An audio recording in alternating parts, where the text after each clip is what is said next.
Hello, welcome. I'm Halloween. If you're here, take a seat. If you're not, to the future, I'm recapping, reacting to Love and Marriage, honey.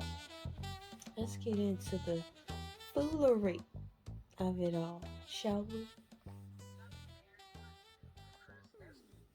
So, Love and Marriage Huntsville opens with Destiny being prepped for a photo shoot for Hyperion magazine, and her father comes to visit, and he's doting over her, and I find that to be so precious. Tisha said, Miss Wanda, too much for your daddy. You want to chill. We may be country, but you don't work at my speed, my mama's speed, beloved. So Tisha comes through to Destiny's photo shoot, and they're getting, together discussing stuff while the photographer and people walk out. So their conversation is centered around Destiny and her spilling everybody else tea in the name of in the name of transparency. Forgive me for my stumble. And they don't really know nothing about her tea, but that she forced her husband or she surprised her husband with a wedding. I find it interesting that Destiny's down to the confessional saying to Melody, fall back, we don't need a mother hen. But to her, to your face, she actually said that was her position. And you didn't challenge it then. So we have Martell and Marceau in the next scene. I believe they're down to Marceau's office. I am trying to keep up with their names and be more accurate because I misspeak their names often. But let's see what they get into. Martell's a hater. A hater. He wants to prove to Melody that Melody needs him to be successful. But he is not seeing where he is not arriving adequately enough to make that happen. You left a woman who had the builder's license. You did not. You left a woman who apparently had a form of income after divorce. You did not. So to not be aware, it's a lack of self-awareness for me when it concerns Martell. It's very, I know I fucked up, but I can't take it. I need for you to be the bad guy to validate my being okay. Instead of just going out and apologizing and being okay and achieving what is yours. Let's fast forward. Martell go down to Marceau's office and they talk about uh, Destiny having her builder's license and the fact that his friend Chris went to Melody to build on the plot of land that they sold. Marceau asks Martell, how will you resolve that? Is it resolved? Because I believe Martell invited Chris down to the office.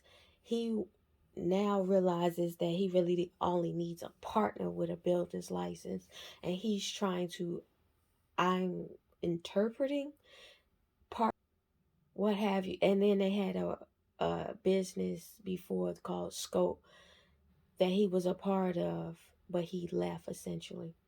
I feel like Marceau is missing the point. Nigga, get your business builder's license. Yes, it probably would be cool to go back in business with Martell and Maurice. Cool. Nobody's saying don't do that.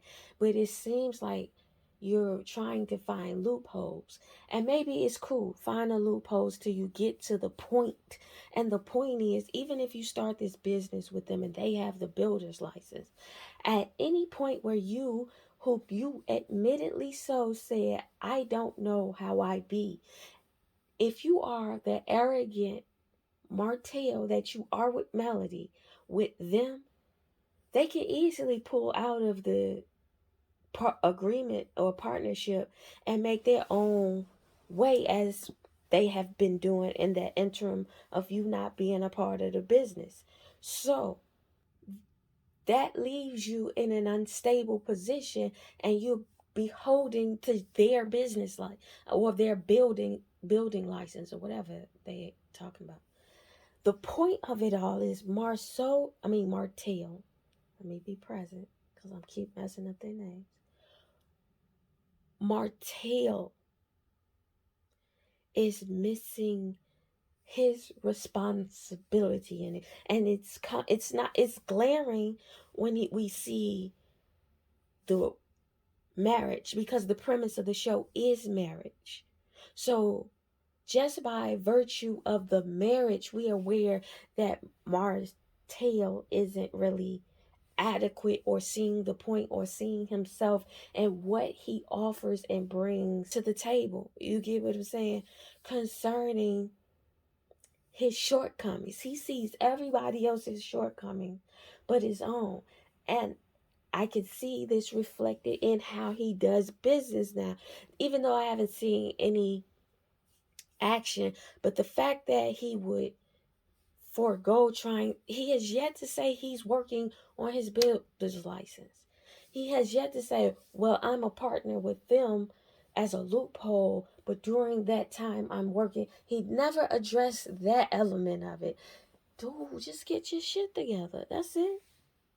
I also forgot to bring up the part of the conversation where Martell addresses the fact that he spoke to Chris about him giving the land, building on the land to Melody an opportunity. And he said that Chris told him that Melody told him to go discuss it with Melody, to go discuss it with Martell first. So Marceau says, so what is the, so did you have the conversation? And he said, yeah, but you know how Melody is. And he said, well, did you go to her arrogantly? So I'm getting the fact that people get who Martell is, and he just don't get it. Yeah, and he asks, would you be willing to work with Melody? Martell answers Marceau's question by saying, yeah, at the end of the day, we're both working for our children. I don't believe he believed that. And I believe he believes she has an obligation to do favors for him for the reasons that he is stating as to why he would work with her, or she would be willing to work with him. They were basically discuss. Chris comes down to Marceau's office and they discuss the particulars about the business concerning who would be working on the plot. Ultimately, they arrive at the consensus that it doesn't matter who's down there, they about the business and doing their business. Let's get back to it. We're at the point where Tiffany and Destiny are down to a bar to, I guess, hash it out. I find it ironic that Destiny is saying that she's being transparent with everybody else and we don't know anything about you. But Destiny, anything we really know about you is through tertiary factors. It's not coming from the primary source. So the conversation basically goes, Destiny brings up the fact that Tiffany brought up her information and the fact that she has a smart mouth. Tiffany is saying, consider that you were the new girl and that you weren't accepted readily either. And maybe this is just a misunderstanding of who she is. Destiny goes, well, yeah, but no. Yes, I was the new girl, but no, I didn't bring other people's information to them as a form of relating to them. They come to some consensus that they're misunderstood. Woo wop the bam. Destiny goes, well, we know nothing about you. What about you? Tiffany says, ask me. Destiny asks the question, what is your dirt, very plainly. Then it makes me ask the question, then what is your destiny? So it is, if Tiffany is going to be transparent and open with Destiny in this moment, then that challenges Destiny to have to show up for the rest of this franchise, or how long she's going to be on the show, because we don't know who you are, and what you have brought so far has not been entertaining enough to deflect from quote unquote your dirt, because we still want to know, and you offer what it seems to be nothing. But let's get into it. Tiffany gave me biracial teas from the giddy up. From the giddy up. I'm glad she confirmed it, because I was going to think I was crazy. Here's what I will say about Tiffany, and they finna spin the character into a favorable character. What have you. But she is being transparent. She is laying it out there. So much so that it has forced Destiny to lay it out there. Okay.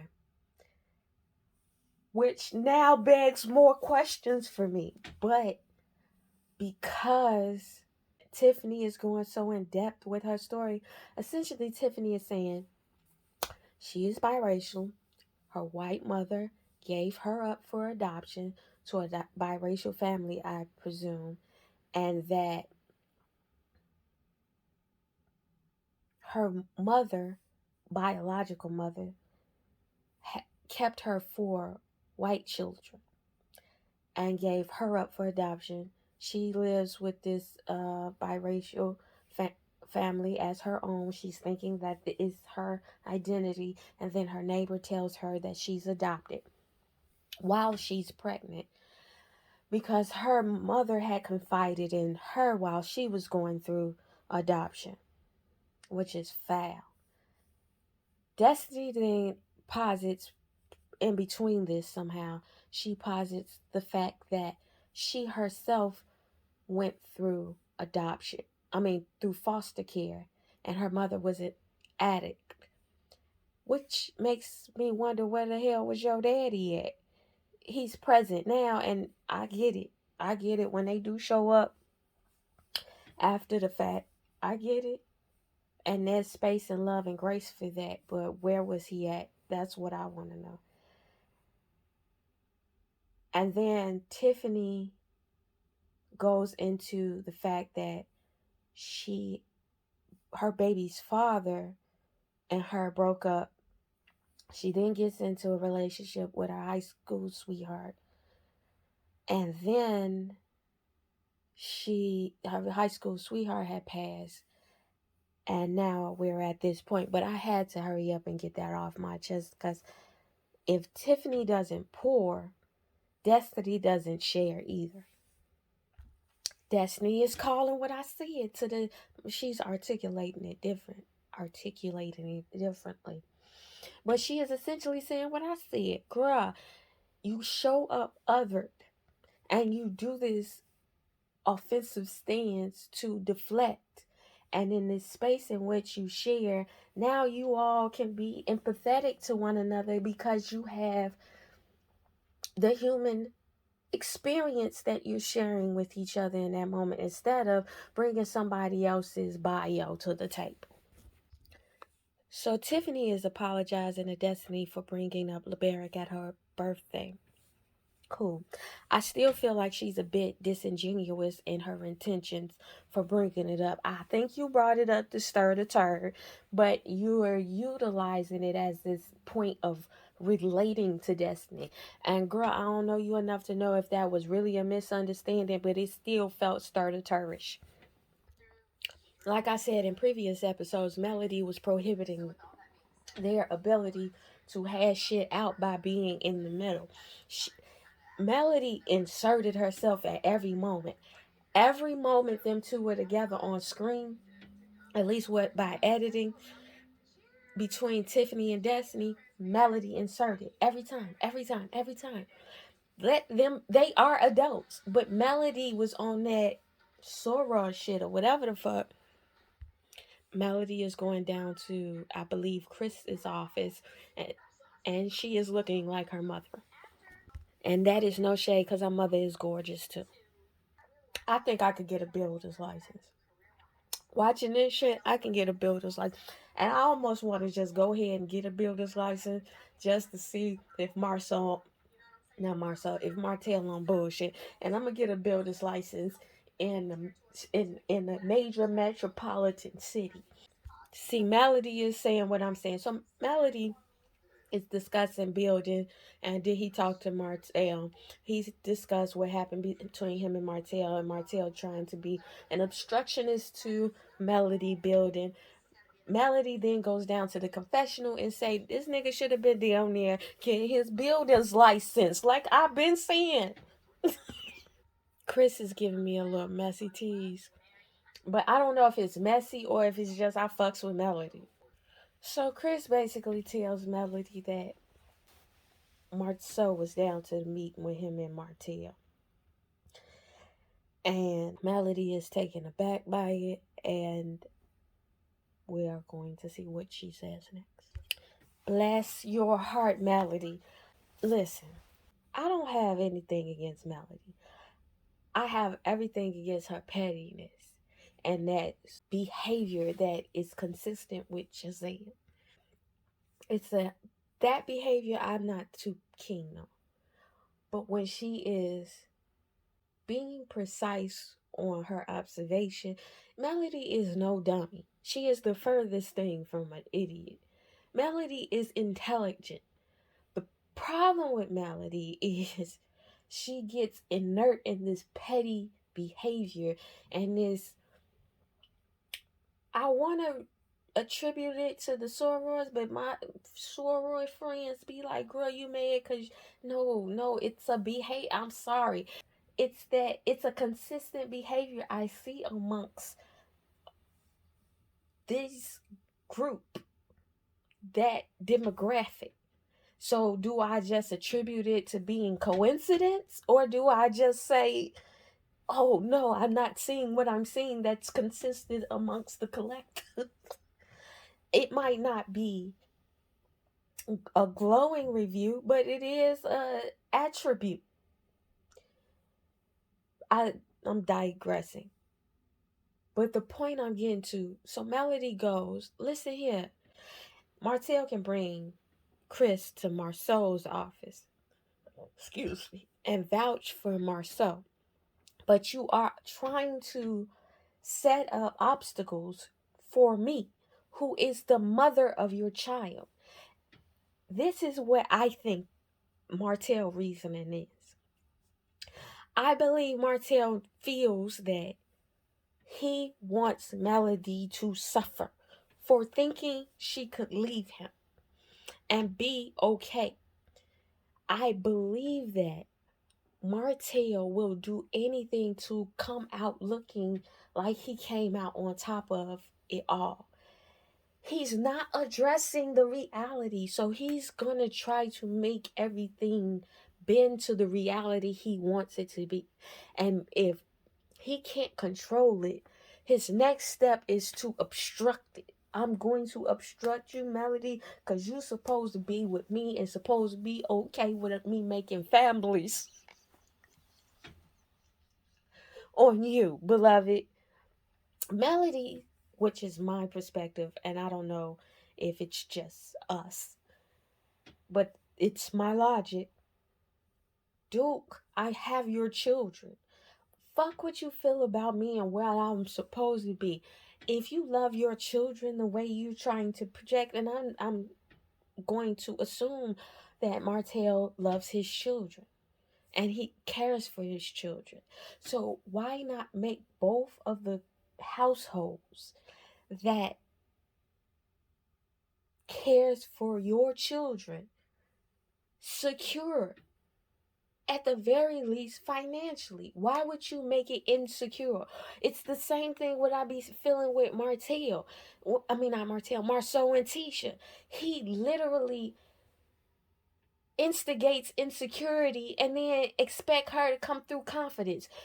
Martell is literally trying to instigate obstruction to her economic security and then try to play victim in the simultaneously. And it's glaring to me that this is the behavior of leaders. Girl, I didn't even know she said what I just said. She just said what I just said. Why would you do this? You are trying to undercut your children. You are making this household insecure for the sake of your vanity, beloved. Get off my dick, nigga. So Melody says she ain't backing down, and nobody suspect you should. We're down to Maurice's office, and he is on the phone conversing with someone. She called his ass out. Listen, don't be. It sound very Martellish of you. Don't be dropping me off with the business and then coming to me talking about what I'ma do next, nigga. You ain't did shit first. It's Sam. So Martell goes down to Maurice to see about his credit and see how to rebuild his credit. And what it seems like is Melody had the good credit. Martell is coming out looking very average with tight clothes on in this whole thing. That's the point that he a fuck nigga for. And this, the more and more I'm watching this, the more and more I am getting passionate about this because he is so short fucking sighted. The fact that he jeopardized his business, his legacy, his familial institution to make a family with a woman who could not upgrade you or level you to the point in which you saw for yourself. It might not have been what you saw with yourself with Melody. Maybe it is another vision you had for yourself. The fact that you are most obviously not that for yourself because you are in financial peril that if you had to file bankruptcy, you could not move forward in your business in the way you are used to. You jeopardize that by cheating on your wife and making a family outside of your government recognized family. And then to try to then compound that, knowing the condition you're in financially, being an obstructionist to Melody's efforts financially for her familial stability, it is crazily short-sighted of you. Them is your kids she gotta feed, and you not being able to feed them apparently because she's the one paying for tuition. She's the, as she said, she lists the whole inventory of economic responsibilities that she has, I guess, been the sole provider of sense. And then you would obstruct that while knowing you're in this predicament and could be in this predicament for 2 years. Nigga, you are so short-sighted. It's not even arrogance anymore. It's not even narcissism anymore. It's, I don't know. I know a lot of people want to call him narcissistic, arrogant. No, I think he lacks self-awareness. He doesn't see tomorrow. It's almost like his frontal lobes, his frontal cortex of his brain is damaged or something. Did this nigga play football or something? Cause he is very impulsive, it seems as though. Cause you have to be impulsive to be extended the grace of 5 years to break up with this woman. And in the 5 years, you did not break up with the woman. What you ended up doing was making a whole nother family with this woman. So you have, that is impulsive to me. Then to say, I don't want this woman who has my children half of the time of their life to have access to money or have access to projects that I would have access to because I no good reason. It's just because I want the money, but you are not prepared. She was prepared for the moment and where you that go back to another short-sighted and impulsive. You went into this marriage and y'all went into that business, whatever contracting business y'all do, and she had the foresight and the ability to get the license. You and all that time didn't think to get your license. You thought you could cheat on your wife and not get the license, bruh? You didn't for the at least for the if you're gonna be a dog, be be a dog, be a clever fox. If you're gonna be a canine, don't be a mangy mutt. Be a clever fox. I mean, set it up. He did not give a fuck. It is apparent. Maurice is paint Martell like he was a victim in this shit. Unless y'all know something we don't know, I don't get why y'all feel so. What he's been through, bro? This is the least I can do for you. What? What did he go through? Putting his dick in another bitch? What are we here for? So Marceau basically helped Martell with his credit, and they discussed the depression. I guess not Marceau, Maurice, all these Mars. I guess Maurice is basically thinking about getting some help. Tisha goes down to Dr. Francis to get some therapy. He's the resident therapist, so let's see what they discuss. But good on Tisha for going in spite of. So in 14 years, you've been trying to get this nigga to therapy and he ain't want to go? So Tisha basically is saying she never had a man in her house, and even with her grandmother, men couldn't come in the kitchen. That she would cater to the men, and she said, "Did you continue that?" And I will answer, "It seems as though you did." This is explaining a lot. So they met in senior year in college, and she was 4 months pregnant when they got married. So she's been a wife and a mother the entire marriage. It is explaining a lot. She brings up the fact that Marceau brings up the fact that she doesn't listen and he's depressed. One of the things is she doesn't listen, and then he added to the list her material things. And Dr. Francis says, "Well, do you like material things?" And she said, "Of course I do." And it shouldn't. Dr. Francis essentially says, "Well, is he holding you? He's holding you hostage by saying that the material or material things is causing him." I feel like Marcel full of shit. And if it is her material things, why can't you have the discussion? This is why I feel like Marcel is full of shit and Marcel is an asshole. Because I don't believe he really has real conversations with Tisha. I feel like he has lectures with Tisha. Because it seems as if he doesn't respect Tisha enough to give her a human connection based on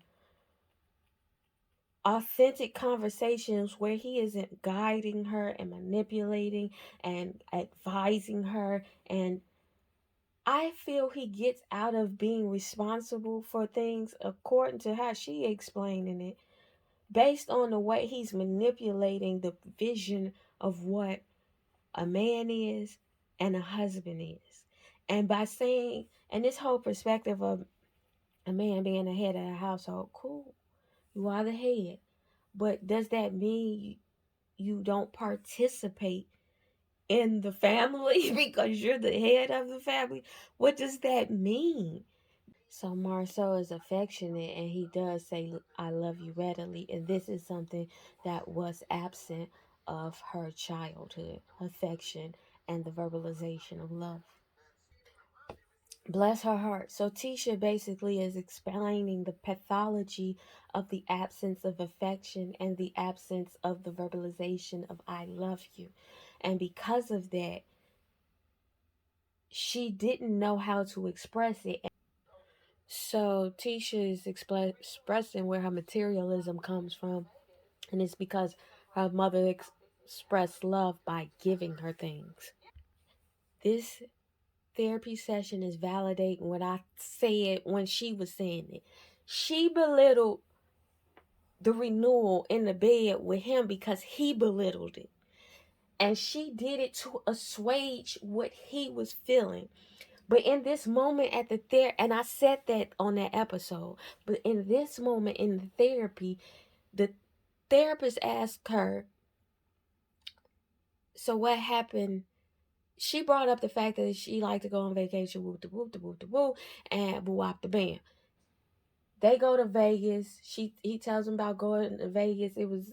It was overall a decent trip for her, she said, but it came to the point of the vow renewal, and he thought it was Vegas was trivial essentially. And the doctor asked, well, did you think it was a little thing, trivial?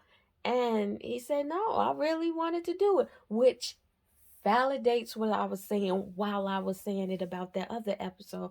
You assuage his perspective instead of standing 10 toes down and why and what you wanted, just to give to him this whatever. It seemed like the only time I guess you are able to get what you want is through material. It's because it's not through action.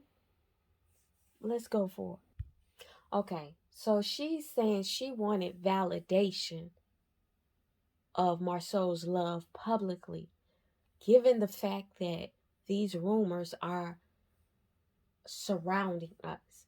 Can you do me this solid? Is what it sounds like. Is it worth it, Tisha?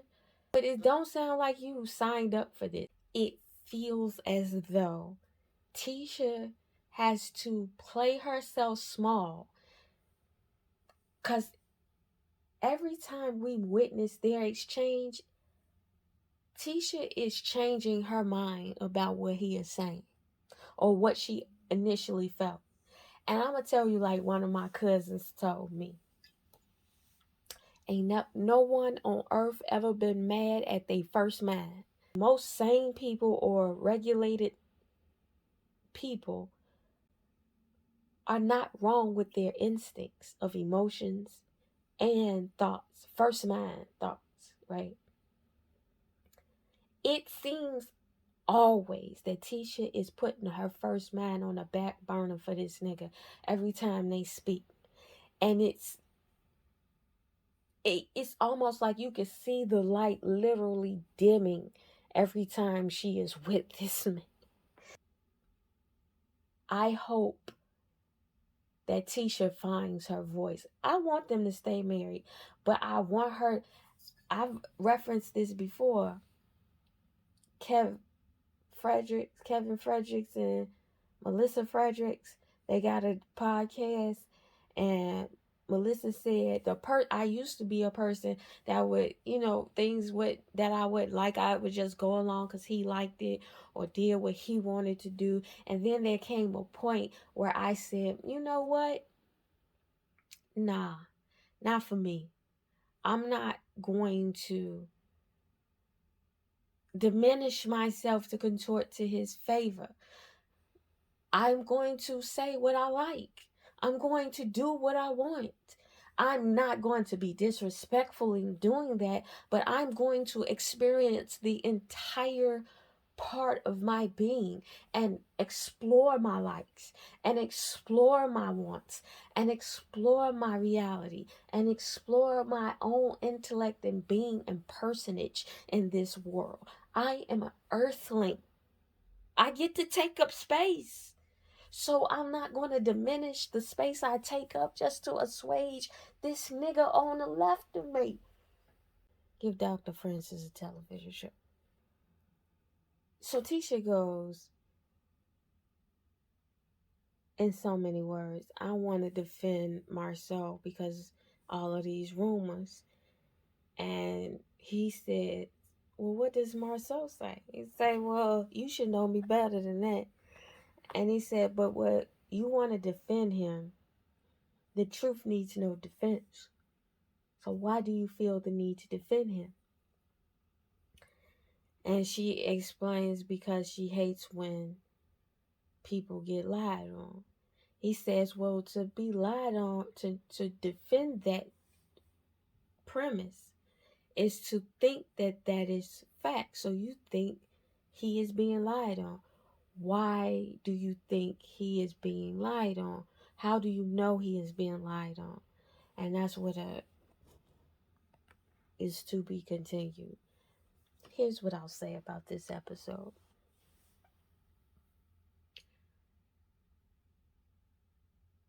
Martell is a dumbass. Stupid. Stupid. Nigga, you could be so far ahead. You could have came out looking good. Cause this is a man's world, nigga. You could still come around and turn this thing around. Anyway, so Martell could have turned his whole shit around. As soon as he got out, he should have hit the ground running. He knew he ain't had no builder's license.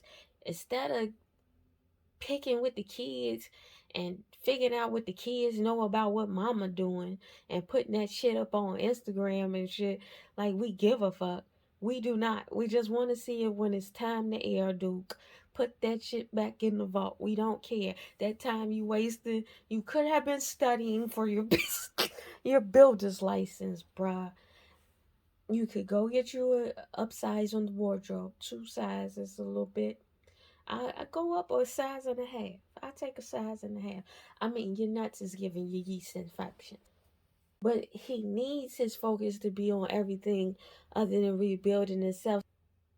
He gotta be everywhere telling people, Melody, you don't know what Melody did. Nigga, it don't matter what Melody did because it wasn't enough to blow up y'all lives.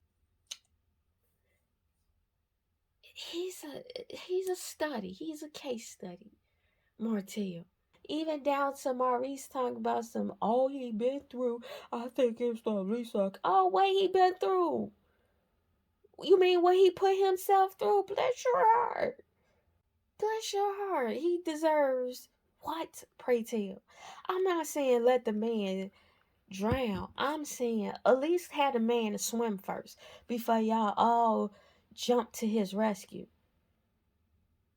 The man has yet to acknowledge, come straight out and be like, I was wrong. Period. What else am I say? And I should do better. Period. What else am I say? And I should go about my business and try to improve myself and get the licenses and certification and my credit up and focus on building me. Period. Is that it, Martell? Yes, that is completely it. Well, bless your heart. That's all we needed. And you be about what that is. But until Martell does that, he's going to be forever deflected. Marceau, I'm depressed. Nigga, what you going to do about it? Nothing? What do you mean? You're not doing it. I'm a worker. I have a legacy that I have to get. But sir, I get legacy. No, no, no, no. You're missing. I'm a man. I get to forego my emotional intelligence and my emotional and mental health, even though my wife is confidence is diminishing as per his own observation. I want him to have some empathy and some therapy. I don't want that family to be not a family, but I would rather see Tisha bright instead of dim. It feels as if Tisha tones herself down in an effort to keep this man. And it ain't happy. Marceau said he depressed. You ain't even keeping him happy by doing it. Cause he depressed. So why are you doing it? What is the gain? What is the gain in diminishing yourself? We never talk about Kimmy. The way Maurice show up for Kimmy. Cause we don't get to see a lot of that shit. But Maurice show up, and then too to realize that they only been married for 3 years, and the way Kimmy keeps saying, you know how these hope men are. 3 years you've been married, you get to set the standard. It's still the beginning, girl. What the fuck? You don't have to accept that if that's not what you want, unless that is what you want. Stop complaining. And that's the part of it that be pissing me off. If that is what you okay with, then don't complain about that shit. Because then it ain't up for discussion. But if you not okay with it, then say shit about it. Don't sit there and still had a conversation with Kiowa and speak on Maurice's behalf, even though you said you weren't going to speak on his behalf if he wasn't present. So you betrayed yourself in your own words and said what you wasn't going to do, and you still did it for his sake. So are we missing? Maybe we didn't get to see where you held him accountable and you get to preserve that aspect of it. So it still look like you come out shortchanged in the wash, where we don't see the rest, where you've equaled it up. But I'm gonna have to say, MVP of this episode was Melody. She called a thing a thing. He trying to take the food out of your refrigerator. He said no up for storage. Nah, them kids gonna starve with you. It's the audacity of men. Watching this and other things and being confronted with other things, I am seeing how men are permitted to show up. And the fact that they don't see it, that part is the funny part of it all. It's like, you don't see how people are dimming their light. You obviously do see it, but you don't care. And if you wanted that light to shine, you would help to not diminish the light. If not, help to give it wattage, get out the way so it can plug itself into the socket. But they are all interesting. Is there a show or another study or place where we could see the inverse, where men are diminishing themselves for their women? I would love to see a show like that. Get to see where there is no grace for the men in the same way, in the same paradigm that it is in Love and Marriage Huntsville. I don't know, I rambled on. To the ethos, tell the future I said so.